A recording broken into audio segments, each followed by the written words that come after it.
The state at the beginning of the compression of an air standard diesel cycle is fixed by the pressure P1 of 95 kilopascal and the temperature T1 at 315 Kelvin. The compression ratio is given to be 17 and the cutoff ratio is given to be 1.9. And we're asked to solve for the maximum temperature in Kelvin for the cycle, the pressure at the end of the expansion in kilopascal, the net work per unit mass of the air in kilojoules per kilogram of air, and then the percent thermal efficiency of the air standard diesel cycle. When we look at this problem and we think about what is a diesel cycle, we would want to sketch that to remind ourselves on a PV diagram. And you start with the V1 and low pressure P1, there'd be state 1, and you'd undergo a compression. And that compression would increase the pressure as you're decreasing the specific volume. It wouldn't be a straight line, it'd be curved up. And depending on what is that ratio of V1 divided by V2, that would be our compression ratio, V1 divided by V2. So for this problem it's 17, so you want to sketch it like this a little bit, come up and then stop, and that'll be state 2. It's at a high pressure and a low specific volume. Then you have from state 2 to state 3, the diesel cycle is constant pressure heat addition. And then from state 3 to state 4 you have expansion down to the same specific volume, such that from 4 to 1 it's constant volume heat rejection. A lot of times you'll put a little like Q out and a Q in, and what you have is a work. This is going to be a expansion work out, this is a Q in, this would be a compression work in, but that's just an illustration to help us understand the cycle. Okay, so there are states, there's the diagram on a PV diagram, and I forgot, what is that cutoff ratio, R sub C? Well, it's that specific volume at state 3 divided by the specific volume at state 2. Typically this process at constant pressure is modeling heat addition at constant pressure, so combustion at constant pressure, where the fuel injector is spraying in fuel. Okay. So where is our maximum temperature of the cycle? Well, it's going to be out here at state 3. That's at T3. Okay, what about the pressure at the end of the expansion? Well, 2 to 3 is expansion, but also 3 to 4 is expansion. And so this really is, we're asking for P4. That's what we're asked for. And then what is that network? Well, get the Q's for each process and add them up. And then that'll be the network. And then the thermal cycle efficiency. So when you solve a problem like this, I like to organize my work in 2 tables. One is a property table, one is a energy balance table of energy transfers. Okay, so what we can do is go ahead and put state, maybe 1, 2, 3, 4. Put pressure, I like to work in kilopascal, that's what's given. Temperature, absolute Kelvin is given, so that's good. You can put the actual specific volume, meter cubed per kilogram. That's helpful many times. And let's populate the table for the information given. We have a 95 at state 1 and 315 at state 1 for the temperature. Could you calculate V? Well, it's an air standard. It always behaves as air, and so it's always ideal gas equation of PV is equal to RT, and so we get experts at using this equation. So in this case, if we wanted to solve for V, that would be RT divided by P. And then you ask yourself, well, what is R, the gas constant for air? That'll be our 8.314, our universal gas constant, or R bar, divided by 28.97 kilograms per kilomole for the molar mass of air, leaving kilopascal meter cubed per kilogram Kelvin for the units. So it's like we have R, Great. We have our T1 and P1. We can go ahead and calculate our V1.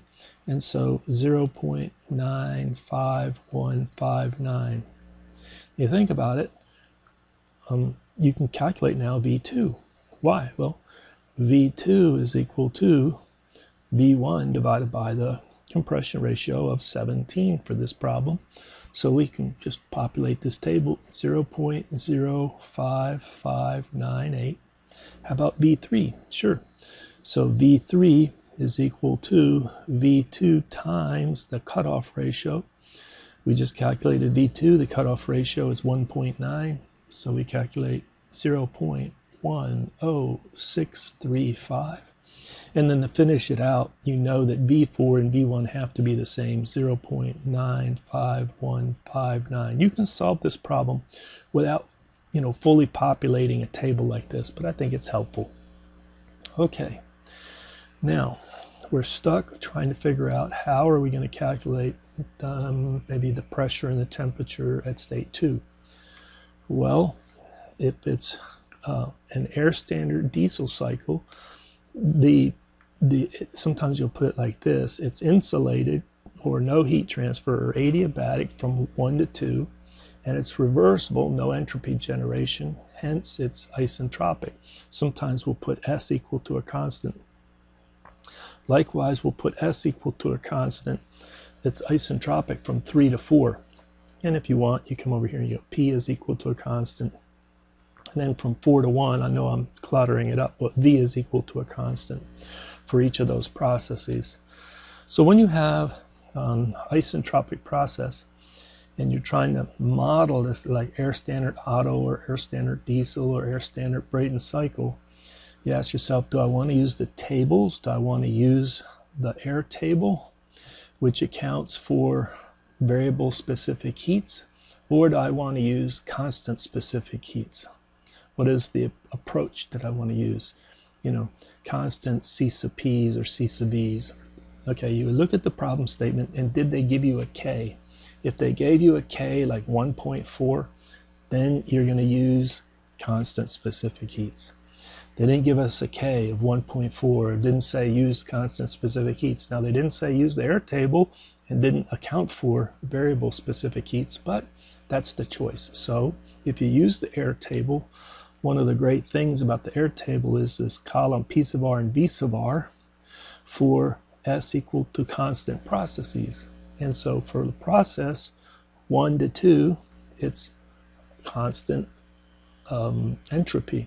So we can go into our air table and look up at the temperature, the V sub R, and that's only a function of temperature, comes out to 549.8. Okay, how do we use that? Well, you use it by recalling that V2 divided by V1, the actual ratio of specific volumes, is this V sub R at 2. Let me try that. V sub R at state 2 divided by V sub R at state 1. And these no-name V sub R's found in their air tables are only a function of temperature. So it's like I know this ratio, that's my compression ratio, and I know, whoops, not V sub R2, I want to solve for V sub R2. I know V sub R1.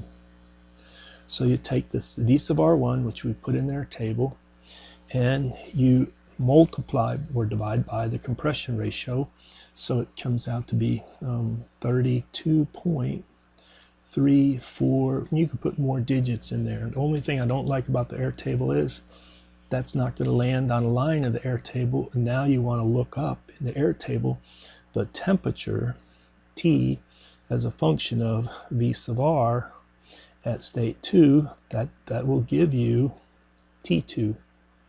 So we look it up, have to do some interpolation, but you get 918.5 Kelvin. Now, once I know the temperature and the specific volume, I go back to the ideal gas equation again, but this time I know temperature and specific volume. Maybe I want pressure. Well, pressure is equal to RT divided by V. So we know our gas constant for state 2, we know T2, we know V2, hence you calculate pressure, and the pressure we calculate to be 4,709.1 kilopascal. Okay. Then you have the diagram that reminds you, oh, it's constant pressure process. So the pressure at state 3 is equal to the pressure at state 2. That's good. And now you look at it again and you say, I'm going to use the ideal gas equation. We used it already one time to get V. We used it to get P. Guess what you're going to do now? I'm running out of room, but I'll show you down here maybe, is that you can now calculate T3. So the temperature is equal to P3 V3 divided by R. So you use that ideal gas equation again to calculate T3. So the temperature at state 3, 1745.1 for these numbers. Okay, now it's like the process from 2 to 3 is not isentropic, it's constant pressure. But the process from 3 to 4 is isentropic. So we do the same game like this was isentropic. Well, look up V sub R at that temperature of 1745.1, interpolation again in the table. In our textbook, the table is called A22. But you would interpolate in the air table and you would pick up V sub R of 4.37022. Okay, now that you know V sub R, you look at the actual ratio, and let me do that again and be so V sub 3 divided by V sub 4 is equal to V sub R at 3 divided by V sub R at 4. All right, so the only unknown in that equation is V sub R 4. And it's just simply V sub R 3, and then you have the compression ratio divided by the cutoff ratio. Okay, so maybe I should have explained that a little more. Let's take a look at this. What is V sub 3 divided by V sub 4? Well, it's V sub 3 divided by V sub 2, V sub 2 divided by V sub 4. And then you take a look. Well, what's V sub 3 divided by V sub 2? That's RC, our cutoff ratio. What is V sub 2? Well, that's divided by V sub 4, which is the same as V sub 1. Isn't that 1 over our compression ratio? Sure. And so that's what I said here. So you calculate the V sub R at state 4 comes in at 39.102. Okay, once I know V sub R, I interpolate to get the temperature at state 4. It's 860.1. And then we'll get the pressure using this equation right here again at state 4. And that comes in 259.4. There you go. That's a lot of work. Well, before we leave this table, what I like to do is I like to extend it a little bit. You can put U's and H's and whatever else, but for the air, out of the air table, the internal energy in kilojoules per kilogram, as well as the enthalpy in kilojoules per kilogram, is only a function of temperature. So we can look up U's as well as H's if you want to, but you only need U's, the internal energies. So it's 315.27. You have to do the interpolation to find 953.68. Need to do the interpolation to be 1935.60. And then the interpolation to be 888.43. Now you can get the other H's, but I really don't need to get the enthalpies. So for this, sometimes I get them, sometimes I don't. It simplifies just a little bit. Okay. Now I need a little bit of room right in here. Now that I have a table of all the properties, I like to write down for each of the processes the first law and kind of put it in a table. So what is the first? Let's do this. What does the process from 1 to 2 look like? And then from 2 to 3 look like? And then 3 to 4 look like? And then 4 back to 1? Well, the first law would be, if I could write it out top of here, would be the change in the internal energy is equal to what is the specific heat transfer coming in minus the work going out. And so this is like kilojoules per kilogram units, kilojoules per kilogram. Now I know that I have the equal sign up there, but I'm trying to explain why do I have 3 columns in this table for the processes. In the first column, delta U is easy. This is just U2 minus U1. This is just U3 minus U2. This is U4 minus U3. And this is gotta go close, 1 minus U4. All right. And we have the numbers up here. We just did them, so we can just do the difference in those internal energies. And you find this is 465.17. Now, I usually don't put all this information in the column, but I'm adding this part about the delta U's to make it more explicit. And then this is 745.19 negative 796.69 and negative 416.67. Okay, now I focus on the Q's. Well, what about for the process 1 to 2? Well, we described that as it is isentropic, but the reason it's isentropic, it's reversible and adiabatic. Adiabatic, 0. We might as well get the other process that's adiabatic. That's from 3 to 4, so 0. So 2 entries in the column for Q are 0. We look over for work. Now, we do have boundary work because we're compressing, expanding, and expanding. The only one process that is constant volume, so there's no boundary work, is 4 to 1, so we might as well put that in the table. Okay, so we have 3 of these values equal to 0. We put them in the table. Well, if you look at the first law, maybe I write it over here, the first law again. For the process 1 to 2, you have that this delta U is equal to Q minus W. We just concluded Q is 0, so the work is negative of the change in the internal energy. So right here we just, this is negative 465.17. All right, let's go a little slower for the hardest process, process 2 to 3. Okay, you look at the PV diagram. If somebody said, could you calculate the work for the process 2 to 3? You sure could. It'd be the integral of P dV. Well, the pressure is constant, so it's just V3 minus V2. So it's like, okay, it's the pressure at 2 times V3 minus V2. We've done that a few times. So we calculate that specific work, and it rolls in at 200, positive 237.23. There you go. Now you say, well, for the second law, not the second law, the first law, where I just calculated the change in internal energy and the work, the specific work for that process, only unknown in the conservation of energy is the Q. So we calculate the heat transfer. It's a 982.42. That's the hardest right there. Process 2 to 3. If I'm grading exams, I know where to look to see if the student knows what they're doing or if they're going to sort of flub it right there and make an error. So think about what we just covered and how we used that first law, how we calculated the work 2 to 3, and then how we did it. Now somebody will do this. They'll say, well, if you come up here, this is constant work.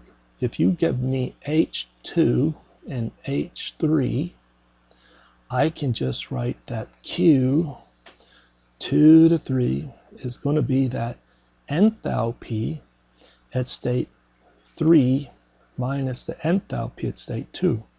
But they're just combining. That's all they're doing. They're combining this result with what we just had. Let me show you that. I think it's worth showing. Spend just a minute on this.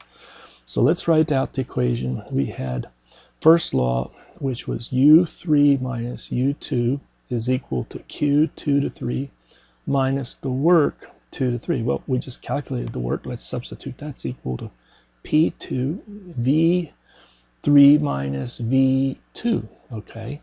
But P2 is equal to P3, so I could rewrite this as minus P3V3 and then plus P2V2, right? Sure, Q2 to 3 is equal to 3 minus U2. So just to need a little more room. So now I just group the terms. Q2 to 3 is equal to U3 plus P3V3 minus U2 plus P2V2. And there's the definition of enthalpy. H3, H2. So sometimes the book or somebody else will be doing this very quickly, and they'll say, oh, for the Q2 to 3 for the diesel cycle, it's not the change in U's. This Q2 to 3 is a change in the enthalpies. Well, okay, either way, you can do it the way I did, a little slower, or get these values, H2 and H3, and then do it that way. You'll get the same number for Q2 to 3 for this problem as well as any other problem. Okay. What about the process 3 to 4? Well, it's just like before. The change in internal energy equal to Q minus W. Which one is 0? That Q is 0. Hence, the work is the minus, the negative of the change in U. It's the plus 796.69.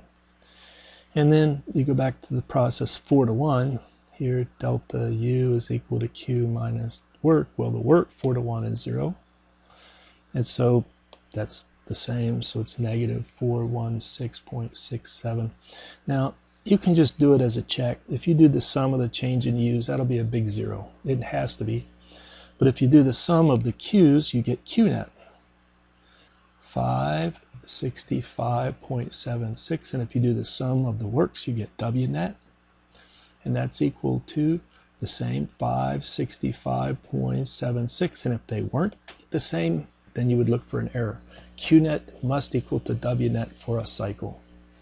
Okay, now I need to scoot back up and read my problem statements and answer them because we have all the information to answer them. So for part A, we wanted that maximum temperature. That T max is our temperature at state 4, 1745 Kelvin. Boom. All right, for part B, we wanted the pressure at the end of the expansion. So that would be pressure at state 4, and that pressure comes in at 259 kPa. That's B.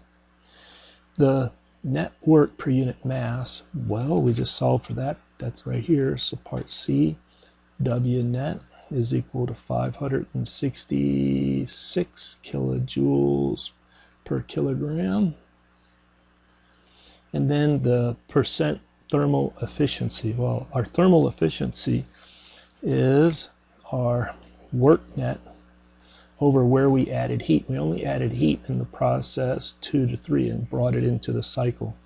And so when you do that calculation, the thermal efficiency, I like to put a TH on it, but the book does not, comes in at a whopping 57.6%. Now this is just an analysis with a bunch of assumptions, so that's a tremendously good number, but we're not going to see it in reality. We have a bunch of simplifications, so it makes this problem analyzable or quantitative for a student at our level. Okay, so I think we're done with this problem. Thank you.